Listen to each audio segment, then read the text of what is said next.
जाते मिले समाधि सब, पावे निज पद राज।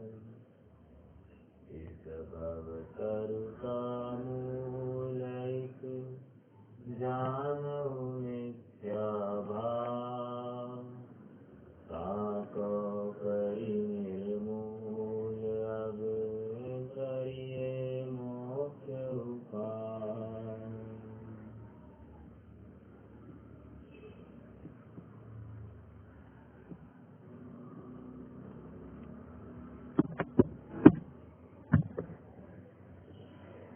दुखी होने का जिसने बेड़ा उठाया है, उसे दुखी करने में जगत की कोई भी चीज समर्थ नहीं है, बशर्ते उसकी सच्ची जगह हो तो। और सच्ची जगह तो है, लेकिन माँ की भाषा को नहीं समझ रहा है, तो समझना कि कुछ कचास है। बहुत पढ़ लिया, लेकिन उसका जीवन में अंगीकरण नहीं हुआ, तो भी कार्यकारी नहीं है वो प्रयास। क्यों? क्योंकि पढ़ना अंगीकार से युक्त होना चाहिए। एक अंग्रेजी में कहावत है,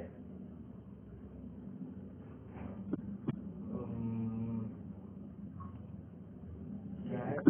प्रिसेप्ट, क्या है वो? Action is better than precept. क्या है वो? Action is better than precept. मतलब practice is better than precept. What is this? ये प्रैक्टिस मतलब आप अंगीकार करो, अमल करो, खाली पढ़ो मत। 7 तत्व है, 6 द्रव्य है, नहीं, ये पढ़ो मत, खाली पढ़ो मत। वो देखो सीता का चरित्र, वो देखो राम का चरित्र, वो देखो रावण का चरित्र, ये पढ़ो मत। पढ़ने में कोई उपलब्धि नहीं है। आप न्यूज़पेपर पढ़ रहे हो और ये ऐसी प्रथमानियों की कथाएं पढ़ते हो, एक ही बात है। न्यूज़पेपर पढ़ते हैं और हम ये चर्मन योग में आलू में इतने जीव है, उसमें इतने जीव है, ये छानकर खाना, ये भक्ष खाना, ये अभक्ष है, ऐसा वैसा, 5 बहुघात, ऐसे वैसे सब बोल दिया। लेकिन ये सब बोलने तक रखना नहीं है, अपने जीवन में उतारना जरूरी है। कहीं न कहीं प्रथमान योग चाहता है कि हमारी जो अनंत में जो दौड़ चल रही थी वहां से हट जाए। चरण योग भी चाहता है कि हम विशेष पुण्य उपार्जन करें। कर्णन योग चाहता है कि हम केवल ज्ञान, गोचर बातों का ज्ञान करके हमारे आचरण में और विशेषता लाए, हमारे चिंतन में और दृढ़ता लाए। और अब द्रव्यान योग ये चाहता है कि यहाँ तक चिंतन करके कुछ काम नहीं है, स्वर से स्वयं को पृथक देखने का यत्न करना पड़ेगा। और यहाँ पर युक्ति का अवलंबन, गुरुओं के उपदेश और स्वानुभव प्रत्यक्ष, इन सब बातों का सुमेल होने वाला है।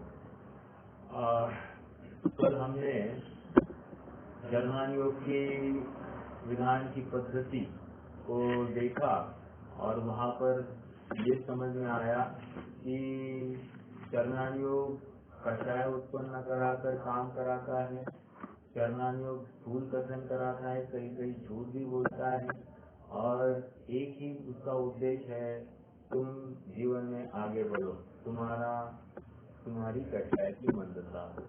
तो कांटे को कांटे से निकालने की बात है, तो थोड़ी बहुत कषाय भी उत्पन्न हो गई तो कोई प्रॉब्लम नहीं। ये चरणानियों को ये बात विकृत है। तो ये चरणानियों की पद्धति है, इसमें विरोध नहीं करना, क्योंकि कोई कहेगा कर्णानियोग में तो कषाय का त्याग तो 11 और 12 गुणस्थान में होता है, और चरणानियोग तो उनको अकषाई 6वें गुणस्थान में, 6वें 7वें गुणस्थान में कह रहा है। तो आप क्या कहोगे?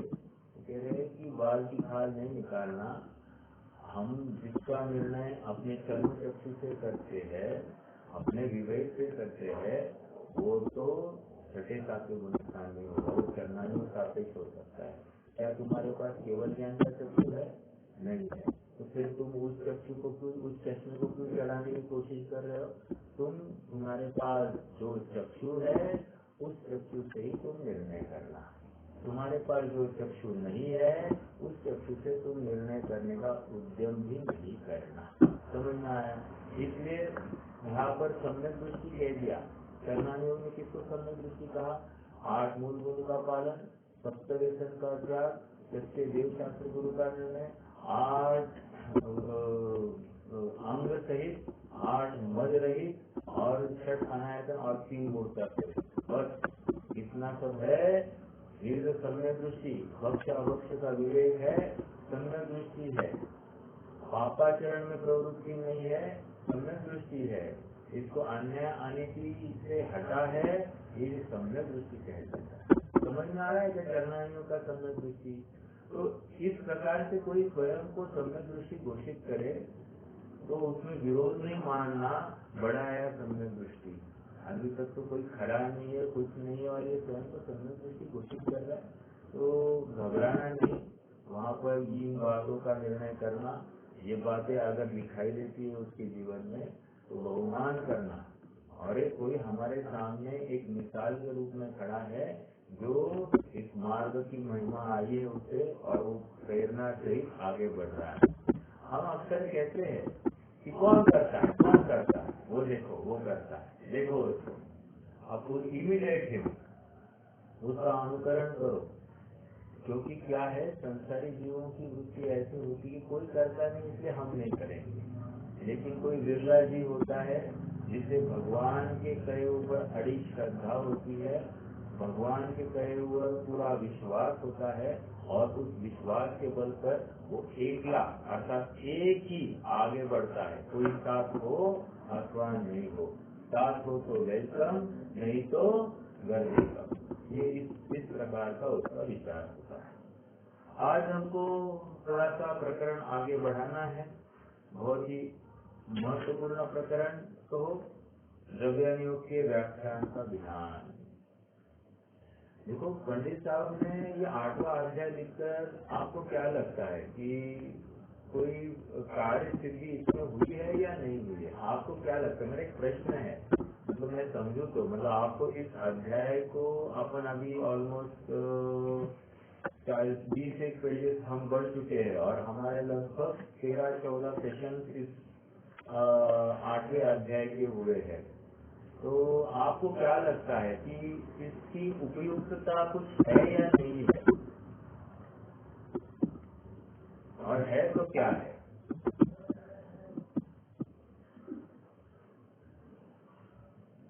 बताइए कोई।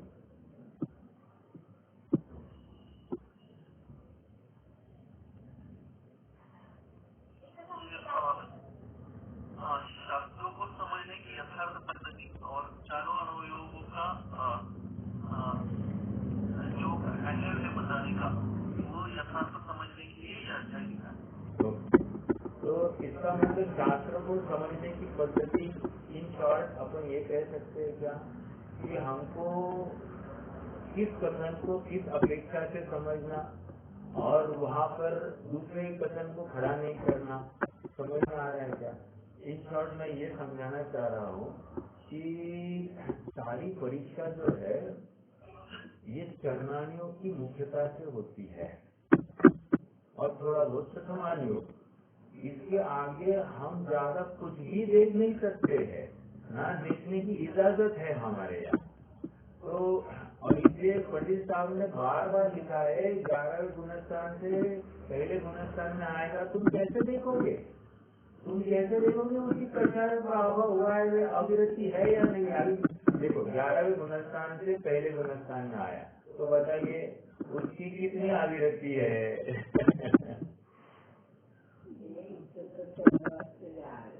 किसने कहा? आपने आधा पढ़ा है, पूरा नहीं पढ़ा है। तो पूजन परावर्तन काल के लिए आ सकता है, ये भी पढ़ा कि आपने नहीं पढ़ा? क्या कह रहा हूँ मैं? 11वें गुणस्थान से पहले गुणस्थान में आया, हम कैसे निर्णय करेंगे उसकी कितनी अभिवृत्ति है? हम नहीं कर सकते और करने की इजाजत भी नहीं है। यहाँ तो हमको बस बाह्य व्यवहार कैसा है इतना देखना और रोक लगा देना। ओके, इतना ही हमारे पास ऑप्शन है। तो इसलिए देखो थोड़ा सा आपको बताऊं, मैं एक बहुत मार्मिक बात बताता हूँ। अब जैसे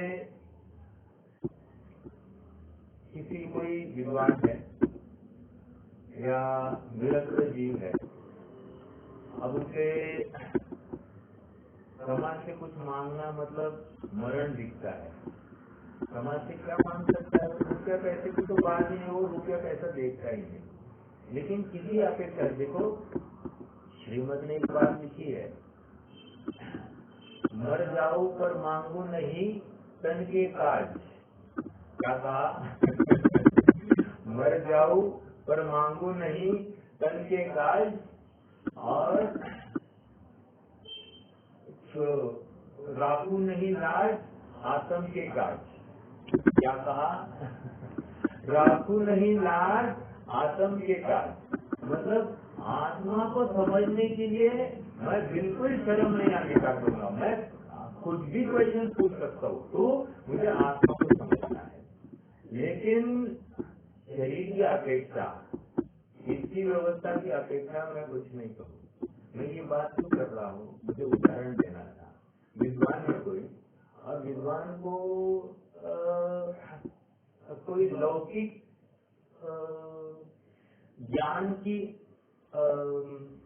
रिक्वायरमेंट है, लौकिक सहायता की जरूरत है। लौकिक सहायता मतलब जो लौकिक जगत है, जिसको लौकिक ज्ञान है, और उसको अपेक्षा है कि ये इसको स्वीकार्य हो, और कोई उसको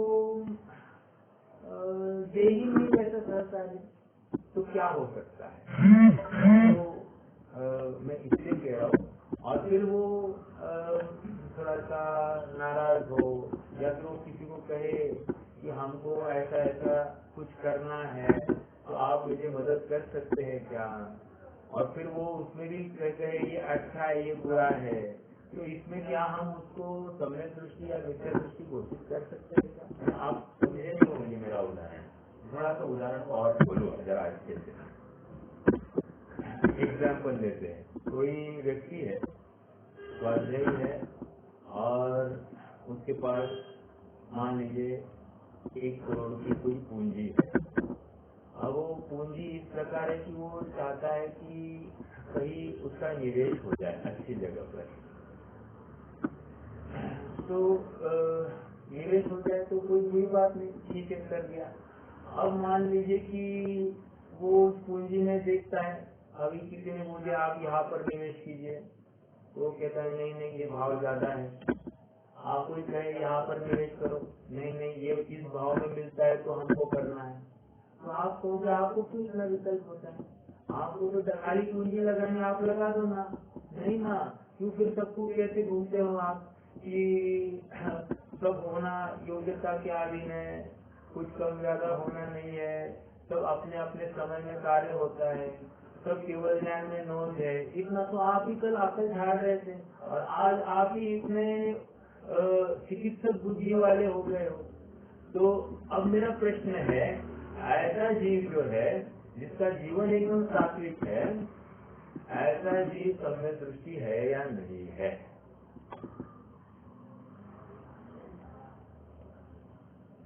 देखो ये बहुत प्रैक्टिकल है, प्रैक्टिकल बात। देखो और एक उदाहरण देखो देखो ये सच्ची घटना है। कोई व्यक्ति था, उसको मंदिर बनवाना था, ओके। तो मंदिर बनवाना था, और उसने किसी विद्वान को देख लिया, विद्वान को कहा कि आपको यहाँ पर आना है, मैं आपके नाम से आपके लिए एक व्यवस्था करता हूँ, तो आप देख लेना। लेकिन थोड़ा सा क्या है कि मुझे थोड़ा पैसे की कमी पड़ सकती है। तो विद्वान ने कहा एक काम करना, मैं आपको सहायता कर दूंगा पैसे की, जो कुछ है आपको आपके काम के लिए जो पैसा है उसकी सहायता करूंगा, आप रिटर्न कर देना बाद में। तो ठीक है, तो ये निश्चित हो गया। अब उस व्यक्ति ने पैसे तो ले लिए और रिटर्न ना करे और विद्वान उनसे पैसे मांगे, तो और वो कहे कि आपको तो धर्म में अनुमोदन करना चाहिए, आपको ऐसे कुछ करना ही नहीं चाहिए। सामने वाले व्यक्ति कहे विद्वान को कि आपको तो अनुमोदना करनी चाहिए, आप ऐसे कैसे पैसे मांग रहे हो, आप तो बड़े कार्य में आप सबको धर्म की बातें सुनाते हो और आप हमको सहकार्य नहीं करते हो, ये कैसे चलेगा। अब इससे वो उसका धर्मात्मा कम हो जाएगा या उसमें कठिनाई ज्यादा है ये सिद्ध होगा, या उसको धर्म के प्रति कोई आस्था नहीं है ये सिद्ध होगा क्या, मेरा प्रश्न है। तो वेरी लॉजिकली विचार करें तो हम किसी के अंतर को चेक नहीं कर सकते, तो इसलिए यहाँ पर कह रहे हैं कि आप इन सब बातों को छोड़ दीजिए।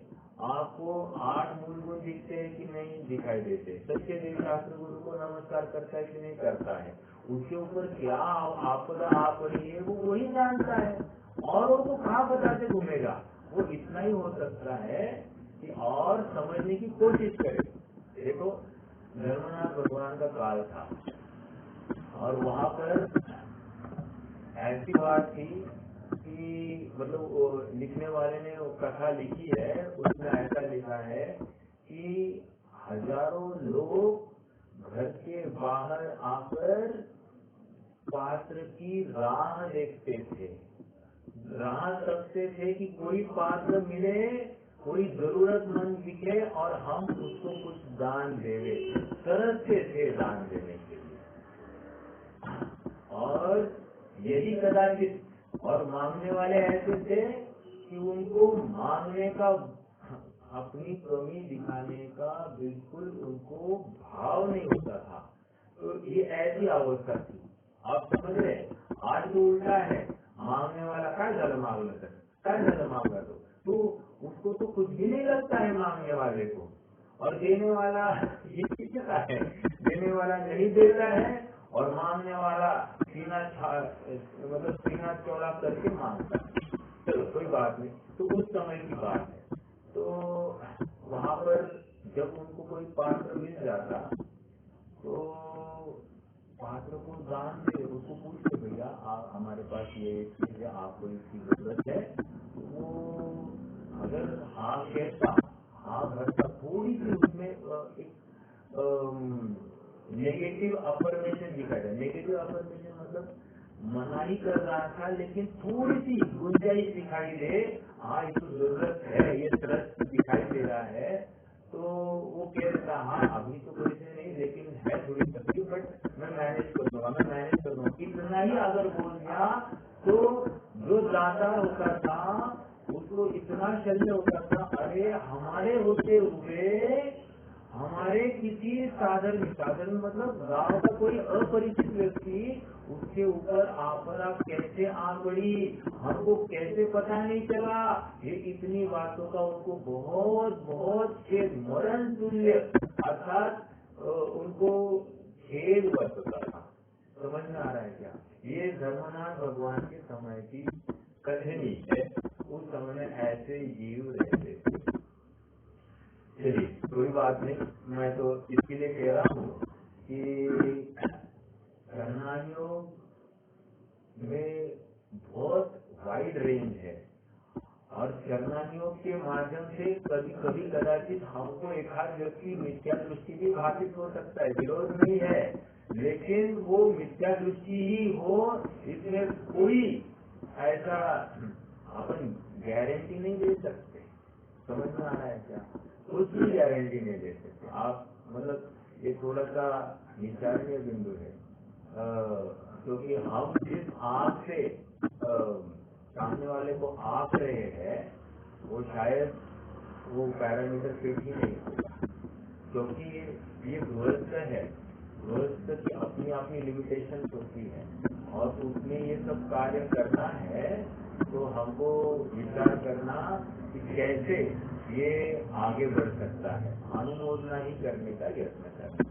कई अवसर मिलते हैं हमको जीवन में तो बिल्कुल बहुत अनुमोदना करना।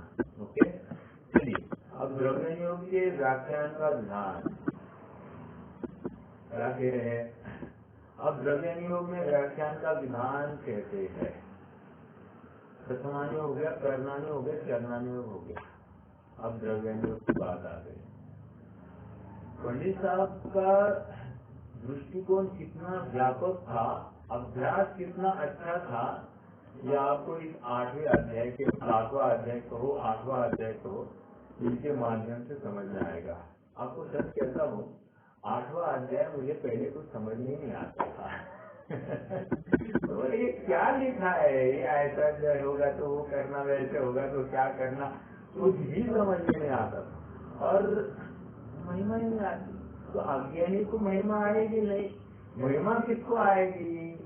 जो उस परिस्थिति से गुजरता है, एक, या जिसका वैसा अभ्यास हो गया है, दो, या फिर जिसने जीववाणी को अच्छे से समझा है, तीन। तो इनके माध्यम से ही उनको सच्ची महिमा आएगी। लोग में उसको प्रैक्टिकली ऐसे ही लोग दिखाई देंगे, तो वो निर्णय करने के लिए और समर्थ होगा। तो यहाँ पर एक गाइड के रूप में हमको ये 8वां अध्याय सामने पेश होता है। अक्सर देखना ये कहाँ आया है और किस एंगल से मुझे देखना है, तो बस आपका निर्णय हो जाएगा। समझ में आया? अक्सर लोग पूछते हैं क्या आप सम्यक दृष्टि हो? तो उसमें सम्यक दृष्टि कह दिया, हाँ हम सम्यक दृष्टि, क्या इसमें क्या तकलीफ है? तो इतना कहने में अपने को शर्म भी नहीं आनी चाहिए, न हिचकिचाहट होनी चाहिए, क्योंकि हमको यदि निर्णय है, हमको भगवान का दर्शन करने जब जाते तो कोई वांछा नहीं है इस लोक परलोक की, डरना नहीं। हमको कोई भय नहीं सताता है परिग्रह आदि का, तो डरना नहीं। हम सम्यक के युक्त है और हम यहाँ वहाँ कूदे कुगुरु कुशास्त्र को झुकते नहीं है, नमते नहीं है, तो डरना नहीं। इसमें ऐसा नहीं है कि हम मिथ्या दृष्टियों को मिल ही नहीं सकते। अगर मिथ्या दृष्टि मिले तो हम मिथ्या दृष्टि हो गए, ऐसा नहीं है। लेकिन हमारी सामर्थ्य को देखकर हमको उनको मिलना कि नहीं मिलना, इसका विचार करना। यदि हमने वो सामर्थ्य नहीं है, हम उनका विरोध कर बैठे, यदि हमने वो सामर्थ्य नहीं है कि हम उनकी उपेक्षा कर बैठे, या हमको कहीं झुकलाया जा सकता है उनके सामने, तो हम वहां पर नहीं जाएंगे। समझ में आ रहा है क्या? तो ये द्रव्य क्षेत्र काल भाव का भान हमको रखना है, क्योंकि हमारा सम्यक को सुरक्षित रखना है। सम्यक तो मतलब चरणानुयोग का सम्यक तो है। समझ में आ रहा है क्या? हमारा सम्यक हमको सुरक्षित रखना है, तो इन बातों का ख्याल रखना पड़ेगा। खामखा हमको कषाय हो ऐसी जगह हमको नहीं जाना है। समझ में आ रहा है क्या? जिससे हमारी कषाय तीव्र होगी, इसलिए वहां पर नहीं जाना। द्रव्यानुयोग के व्याख्यान का विधान। अब द्रव्यानुयोग में व्याख्यान का विधान कहते हैं, जीवों के जीवादि द्रव्यों का यथार्थ कथन जिस प्रकार हो, उस प्रकार विशेष 1, युक्ति 2, हेतु 3, दृष्टांत आदि का 4 यहाँ निरूपण करते हैं। क्या कह रहे हैं? 4 प्रकार के द्रव्यानुयोग का निरूपण। मेरा एक प्रश्न है, दृष्टांत का उदाहरण द्रव्यानुयोग में आता है क्या? वो तो प्रथमानुयोग में आता है ना, तो यहाँ पर दृष्टांत क्यों दिया?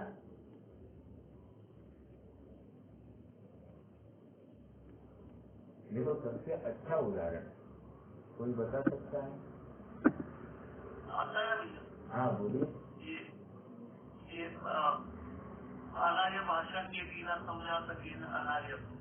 ओके ठीक है, अच्छा है, बहुत अच्छा है।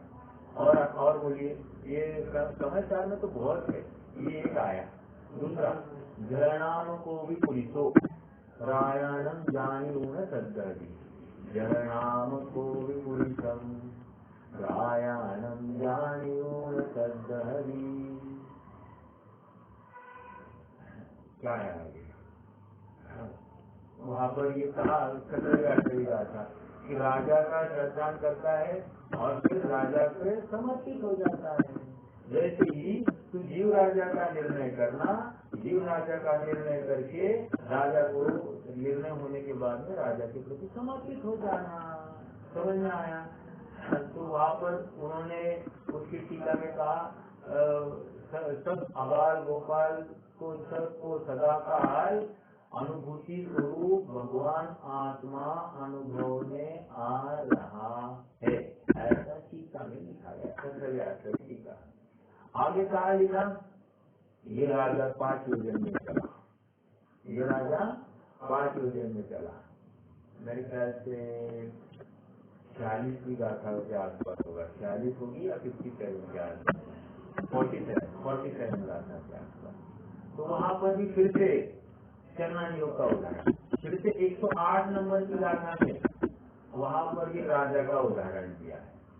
कहने की बात इतनी है कि कोई राज्य का कोई राजा, ये उदाहरण दिया जाता है, ये द्रव्यानुयोग में आता है। ओके, चलिए तो दृष्टांत के माध्यम से अब देखो फिर से पढ़ते, जीवों के कौमा जीवादि द्रव्यों का यथार्थ श्रद्धान जिस प्रकार हो,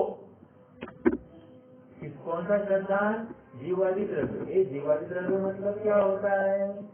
बेसिक छह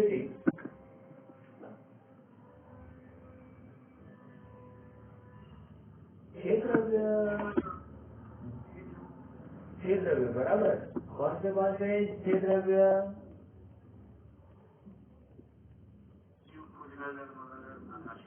जीव, उद्गल, धर्म, अधर्म, आकाश का। जीव अजीव नहीं बोलना, ठीक है? इसलिए मुझे पूछना पड़ा। देखो हम डायरेक्टली तत्व बोल जाते हैं, वो वैसा नहीं है, ठीक है? तो देखो जीवों के जीवादि द्रव्यों का यथार्थ श्रद्धान जिस प्रकार हो उस प्रकार विशेष मतलब सामान्य और विशेष मतलब हम वहाँ पर भेद करके देखते। विशेष मतलब जीव में जानन देता है, उद्गल में वर्षरस गंध वर्णा, धर्म अधर्म आकाश काल उनकी अपनी विशेषता। समझ में आया? द्रव्य तो एक महासत्ता की अपेक्षा सभी एक है, सभी एक क्यों है? महासत्ता की अपेक्षा एक है, मतलब वहाँ पर किस अपेक्षा से एक है कोई बताएगा? सभी द्रव्य एक है, किस अपेक्षा से? महासत्ता की अपेक्षा से। लेकिन महासत्ता क्यों कही हमने, एक क्यों कहा?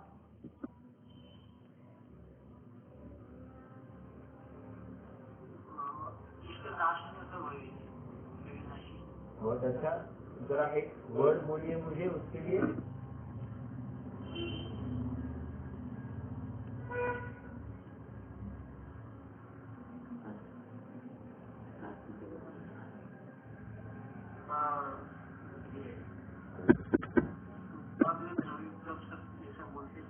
हाँ, इसी का मतलब उत्पाद नहीं होता, नाश नहीं होता, कायम बना रहता है। ये कौन सा गुण है?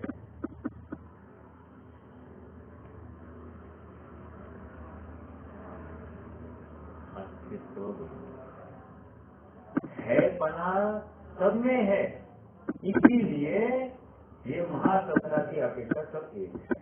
समझ में आया? महासत्ता सबकी हयाती को चेक करिए और इसे सभी एक है, क्योंकि किसी का उत्पाद हुआ नहीं, किसी का व्यय होगा नहीं, सब बने रहेंगे। ये महासत्ता। ओके, इसलिए सामान्य से हमको कुछ ज्ञान नहीं हुआ तो हमको विशेष देखना पड़ा। विशेष देखकर एक क्या कर रहे हो? ऐसा होते हुए सबकी जाति अलग अलग है। एक जानता देखता है, एक जानता देखता नहीं है, एक स्पर्श गंध वर्ण वाला है, एक अमूर्तिक है, ऐसा कुछ भी हो सकता है। तो हमको अलग अलग उन्हें भी पृथकता लाने के लिए उनके विशेष जानने जरूरी है। तो पहला पॉइंट हो गया विशेष। दूसरा युक्ति। युक्ति और हेतु लगभग एक अर्थ है। युक्ति कि जो जानता है वो स्पर्श गंध वर्ण वाला नहीं होता है, और जो स्पर्श गंध वर्ण वाला है अर्थात जो मूर्ति है वो जानता देखता नहीं है। ये हमने युक्ति से जाना। कैसे जाना? एक अनुभव होता, स्पर्शरस गंध वर्ण वाला है। और इसमें जो जानने वाला तत्व था, जिसकी वजह से नाड़ी चलती थी, वो नाड़ी चलने वाला ही निकल गया, उड़ गया, तो कह रहे हैं वो अलग तत्व है। तो ये जीव जानन रेखन, ये शरीर पुद्गल, ये स्पर्शरस गंध वर्ण, जानन रेखन नहीं। समझ में आया? बहुत सरदर्द हो रहा है, सरदर्द का ज्ञान हो रहा है, सरदर्द नहीं हो रहा। समझ में आ रहा है क्या? ऐसा युक्ति से, विशेष हेतु से समझना और अपने को पर द्रव्य से पृथक करने की बात कहाँ पर लाइए? ये द्रव्यानी युक्ति भी। ओके, 2 हो गए, 3 हो गए, युक्ति और हेतु। और चौथा दृष्टांत आदि हमने वो देख लिया है कि कैसे दृष्टांत देते हैं और जीव का निर्णय कराते हैं। क्योंकि आगे यहाँ निरूपण करते, क्योंकि इसमें यथार्थ श्रद्धान कराने का प्रयोजन है, यथार्थ श्रद्धान कराने का प्रयोजन। अंडरलाइन दिस, क्या? यथार्थ श्रद्धान कराने का प्रयोजन है। तो मेरा प्रश्न है, कर्णानियोग का क्या प्रयोजन है? कर्णानियोग का क्या प्रयोजन है? और द्रव्यानी प्रथमानियोग का क्या प्रयोजन है?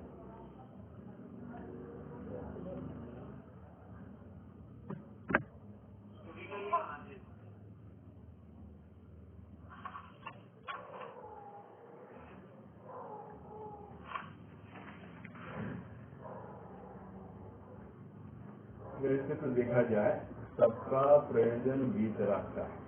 धर्म में वृद्धि कराना, ये स्टार्टिंग में तो कह दिया था, लेकिन जब अब यहाँ पर विधान बता रहे हैं ना, विधान मतलब उनका कथन करने की पद्धति। तो कथन करने की पद्धति जब आती है तो प्रथमानियों की कथन करने की पद्धति में जीव को प्रेरणा कराना, बहुत पाप से उसको अलिप्त कराना, ये उसका किसका काम था? प्रथमानियोग का। कर्णानियोग ने क्या किया? इसकी विशुद्धि को विशेष बढ़ाया, ये कर्णानियोग का प्रयोजन। ओके, जीव का निर्णय कराना, उसकी अवस्था का निर्णय कराना, ये किसने कराया? ये कर्णानियोग ने कराया। और कर्णानियोग ने केवल ज्ञान गोचर बातों का निर्णय कराया। समझ में आया? अर्थात केवल ज्ञान ने जैसे वस्तु को जाना है उसका निरूपण कराकर हमको अनुमान से ये वस्तु ऐसी होगी, ये निर्णय कराने के लिए हमको बाधित किया। ये कर्णानियोग का विधान हुआ। लेकिन द्रव्यानियोग का विधान श्रद्धान यथार्थ कराने के लिए, अब तक कोई विधान श्रद्धान यथार्थ कराने के लिए नहीं था, लेकिन ये विधान श्रद्धान यथार्थ कराने के लिए। यहाँ पर कषाय को कम करने की बात ही नहीं चलेगी। तो इसका मतलब कषाय कम करने की नहीं करनी, ये समझना जरा बहुत गंभीर बात है। कषाय कम हुए बिना द्रव्यानियों की बात खोपड़ी में घुसेगी नहीं। खोपड़ी में घुसेगी नहीं मतलब यहाँ पर ये समझा रहे हैं कि ब्रेक पड़ेगा, समझेगा भी, लेकिन एप्लीकेशन नहीं होगा। इसलिए सदाशिव दास जी को कहना पड़ा कि शास्त्र अभ्यास करते करते उम्र बीत जाती है, लेकिन ये जीव सम्यक से रहित ही रहता है। इसका कारण अभक्ष्य का सेवन, अन्याय और अनिति का जीवन। समझ में आया? पेज नंबर देखना पड़ेगा, मुझे याद नहीं है, राइट पेज पर टॉप में है। ठीक है, अगर मुझे मिलता है तो मैं उसका ये करूँगा, फिर शेयर करूँगा। बट ये कह रहे हैं कि इतना जीवन अच्छा रहते हुए भी, इतना स्वाध्याय करते हुए भी अगर सम्यक में नहीं दिखाई दिया तो कारण क्या? देखो ना, अच्छे अच्छे विद्वान भी कुदेर को गुरु को बचते हुए दिखाई देंगे, थोड़ी प्रतिकूलता आवे अभक्ष्य का सेवन करते हुए दिखाई देंगे। ये काय का प्रताप है? ये प्रताप उसी का है कि सच्चा निर्णय नहीं किया। समझ में आ रहा है क्या? तो जब तक हमारा चरणायोग ठीक नहीं है तब तक द्रव्यानियों की कितनी भी बातें पढ़ो कुछ पल्ले नहीं पड़ेगी। देखो, क्योंकि इसमें यथार्थ श्रद्धान कराने का प्रयोजन है। यहाँ यद्यपि जीवादि वस्तु अभेद है, जीव आदि वस्तु अभेद है, तथापि उनमें भेद कल्पना द्वारा व्यवहार से द्रव्य गुण पर्याय आदि के भेदों का निरूपण करते हैं। दो द्रव्य संग्रह में कायदा प्रश्न आया है वैसे, षड द्रव्य सप्त तत्व अधिकार है क्या? षड द्रव्य सप्त तत्व अधिकार है तो वहाँ पर 6 द्रव्य का भी निरूपण हुआ, 7 तत्वों का भी निरूपण हुआ और फिर पुण्य पाप आदि का भी बाद में निरूपण कर दिया उन्होंने। तो ये क्या बात है? ये द्रव्यानियों की बात है। समझ में आ रहा है क्या? या फिर सत्वार्थ को उठा कर देखो, वहाँ पर क्या है? पहले 4 अध्याय में जीव तत्व जीव द्रव्य, चौथे अध्याय में पहले 3 अध्याय में बराबर चौथे अध्याय तक जीव तत्व या जीव द्रव्य को हो, द्रव्य देखना है तो जीव द्रव्य, 5वें अध्याय में आजीव द्रव्य। आजीव द्रव्य में उन्होंने क्या कह दिया? उद्गल लिया, धर्म अधर्म आकाश काल सब कुछ ले लिया। समझ में आया? और 7 तत्व भी गिना दिए। 4 अध्याय तक जीव तत्व, 5वें अध्याय में अजीव तत्व और छठे 7वें में आश्रव, 8वें में बंध, 9वें में संवर निद्रा और 10वें में मोक्ष। तो बराबर उन्होंने भी 7 तत्वों का भी निरूपण किया। कहो 6 द्रव्यों का भी निरूपण यहाँ पर मिलता है। समझ में आ रही क्या बात? तो द्रव्यानियों की शैली है। तो अब यहाँ पर क्या कह रहे हैं? वहाँ यद्यपि जीवादि वस्तु अभेद है, प्रत्येक वस्तु अभेद है, उसका भेद किया ही नहीं जा सकता। ऐसा होते हुए भी उसमें भेद कल्पना, भेद कल्पना मतलब इसमें ये किसमें होती है भेद कल्पना? शुद्ध ज्ञान के विकल्प, शुद्ध ज्ञान के विकल्पों को भेद कल्पना कहते हैं, उसी को नहीं कहते हैं। समझ में आया? तथापि उनमें भेद कल्पना द्वारा व्यवहार से, और भेद तो व्यवहार, अभेद तो निश्चय, भेद तो व्यवहार, अभेद तो निश्चय, भेद कल्पना द्वारा व्यवहार से द्रव्य गुण पर्याय आदि के भेदों का निरूपण करते हैं। अब प्रश्न है, वस्तु अभेद है, कथन भेद पूर्वक किया है, ऐसी वस्तु को जाना।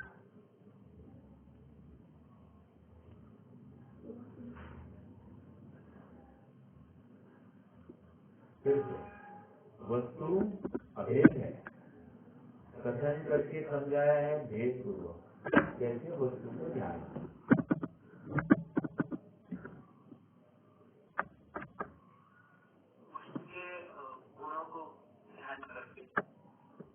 कैसी वस्तु को जानना? अभेद वस्तु को या भेद वस्तु, भेदात्मक वस्तु?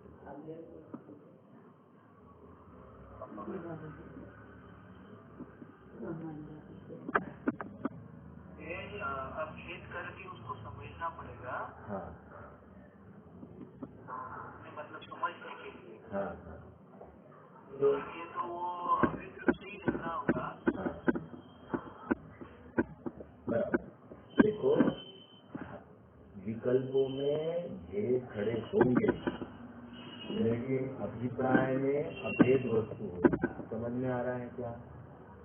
जैसे कोई लड़की है, वो अपने पति को, स्त्री मतलब लड़की मतलब स्त्री, वो अपने पति को अनेक अपेक्षा से विकल्पों के द्वारा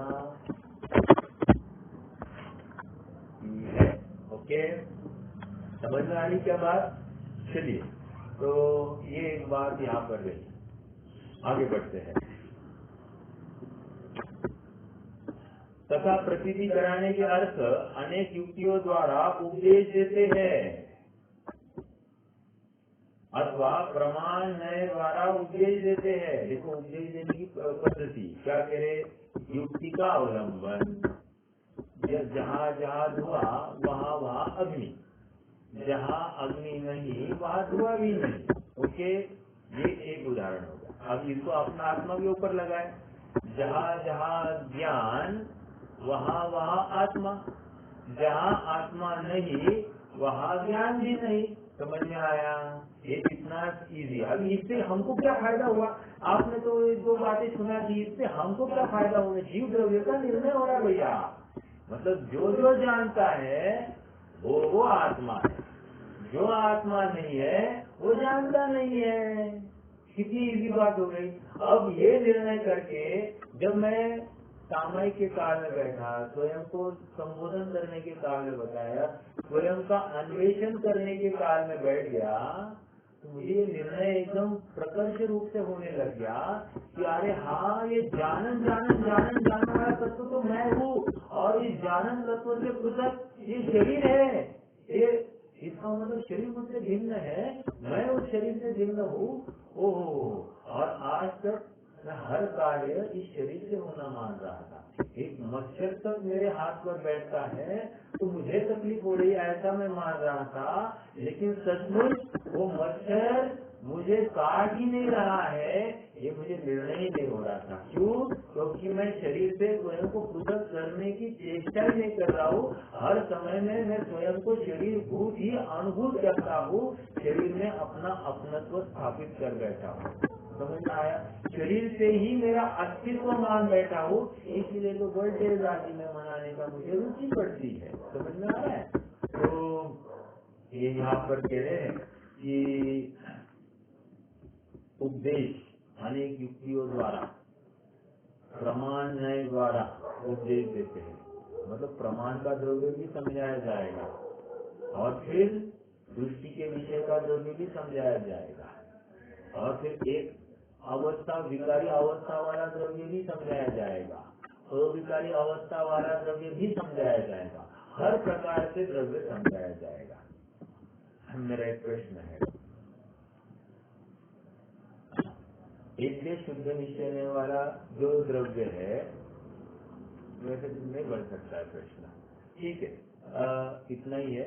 दृष्टि के विषय वाला द्रव्य वो आठवें नय का विषय है, और एक देश शुद्ध निश्चय वाला द्रव्य वो अल्प विकसित अवस्था वाला द्रव्य है, और अशुद्ध निश्चय वाला जो द्रव्य है वो मतलब विकारी अवस्था वाला द्रव्य है। ऐसे हमको समझना चाहिए, ठीक है। तो आगे बढ़ते हैं, प्रमाण और न्याय। वैसे कोई इन शॉर्ट मुझे बस बता सकता है प्रमाण किसको कहते हैं और न्याय किसको कहते हैं? प्रमाण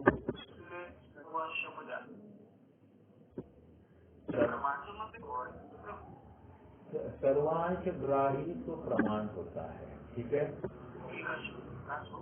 क्या कहा?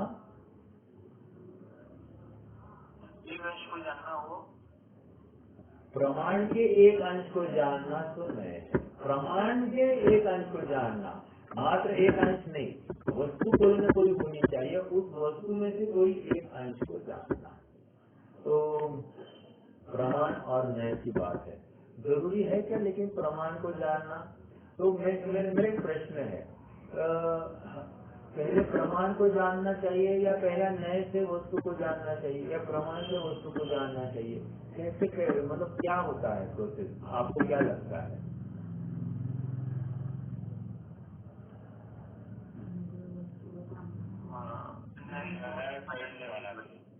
पहले न्याय होना चाहिए, उसके बाद में फिर जो विषय है वो जानने में आएगा। देखो ऐसा नहीं है, थोड़ा सा समझाओ आपको। वैसे मुझे बताइए रोहित भैया, आपके सोसाइटी का नाम क्या है?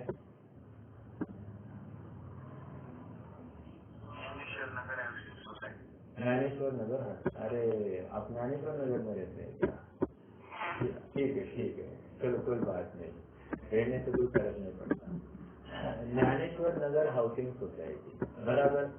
जब तक हम ज्ञानेश्वर नगर हाउसिंग सोसाइटी नहीं जानेंगे तो ज्ञानेश्वर नगर में A wing, B wing, C wing जो कुछ होगी, या ए विंग में प्लॉट नंबर 1, फ्लैट नंबर 101, 102, 102 जो कुछ होगी, ये कैसे जान लेंगे?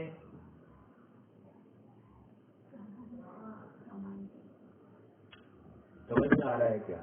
इसका मतलब हमको पहले प्रमाण से वस्तु को जानना पड़ेगा फुल रूप से, ओके? फिर नए से उस वस्तु की विशेषता को जानना पड़ेगा, और फिर आपने बोला ना, लेकिन वो स्थूल रूप से जानेंगे पहले प्रमाण का विषय। हाँ, ये ज्ञानेश्वर हाउसिंग सोसाइटी ये जाने बिना A101 में कैसे जा सकता हूँ? समझ में आ रहा है क्या? पूरी तरह से करने में आएगा, जैसा आप बोले ना स्थूल रूप से। हाँ, देखो फिर से देखो, पहले पूरी सोसाइटी का ज्ञान किया, उसके बाद में एक विशिष्ट आपके लोकेशन का ज्ञान किया, फिर पूरी सोसाइटी का ज्ञान किया। दो पहले सोसाइटी के ज्ञान करने में और फिर आपके लोकेशन का ज्ञान कर फिर पूरे सोसाइटी का ज्ञान करने में कुछ फर्क है कि नहीं है?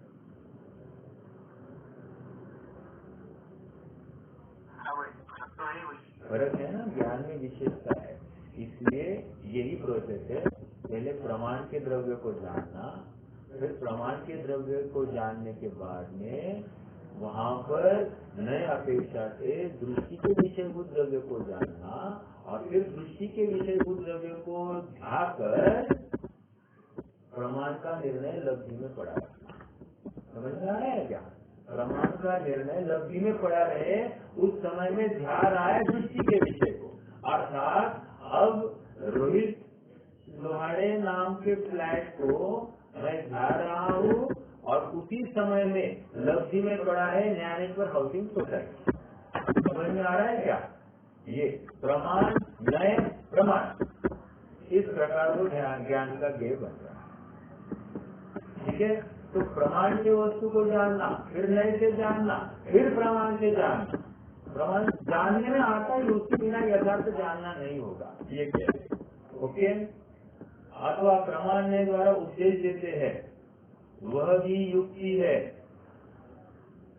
तथा वस्तु के अनुमान प्रत्यय ज्ञानादि करने को हेतु दृष्टांत आदि देते हैं। इस प्रकार यहाँ वस्तु की प्रतीति कराने को उपदेश देते हैं। फिर से पढ़ते हैं ये, अरे समय हो गया है। तथा वस्तु के अनुमान प्रत्यय ज्ञानादि करने को हेतु दृष्टांत आदि देते हैं। इस प्रकार यहाँ वस्तु की प्रतीति कराने को उपदेश देते हैं। इसकी चर्चा अपन कल करेंगे, लास्ट लाइन की। कोई प्रश्न है तो रख सकते हैं, नहीं तो फिर जिनवान छुट्टी करेंगे।